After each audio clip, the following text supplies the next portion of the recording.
Denial of history will always ensure that you have to repeat it. It's not like you haven't learned this history, it's that you've denied it. The historical fact that there was a party switch. That it actually happened. I mean, it seems very easy to understand. It was very easy to infiltrate the grand old party. After all, your Lord and Savior Lincoln, who freed the slaves, really didn't give a flying shit about the slaves. The only thing he cared about was saving the Union. He even said as much when he said, if I could save the nation and free the slaves, free all of them, I will do that. If I can save the nation and, free some of them, I'll do that. And if I can save the nation and free none of the slaves, I will do that. He didn't give a shit about the slaves. And hell, all the Dixiecrats which were the racist offshoots of the Democrats, okay? The Dixiecrats was easy to infiltrate the GOP because all they had to do was latch on to that little bit of racism that y'all still held on to.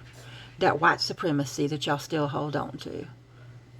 You know, Daughters of the Confederacy, that put up statues of traitors all in the effort to stroke the limp Southern male ego.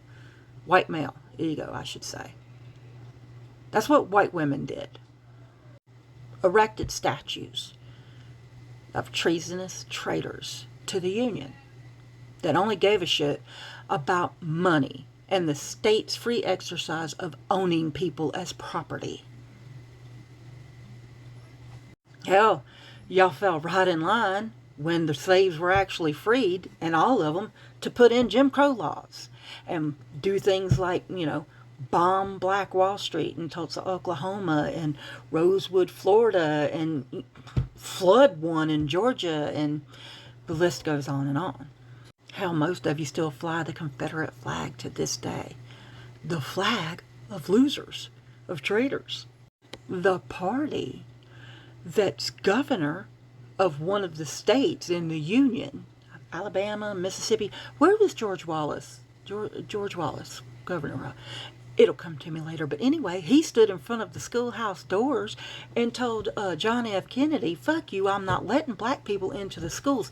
John F. Kennedy had to actually activate the National Guard to implement the desegregation because, see, that was the final nail in your racist little white supremacy heart, was the fact that your little white children had to go to school with the black children. You see, before the Civil War, the GOP were considered the progressive party, the liberal party. And then after the Civil War, because y'all held on to that racism and that white supremacy so fucking hard, the Dixiecrats say, well, fuck it. We can get our way anyway, simply by infiltrating and taking over the GOP. Best yet, we can make sure that they stay poorly educated so that one day they can be praised by somebody for voting for them and loving the poorly educated so much that they would vote for him again.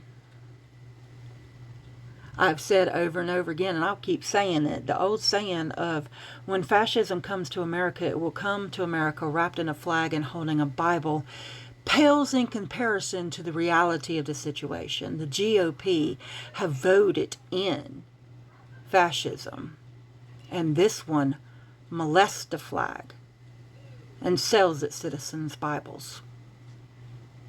How the mighty have fallen.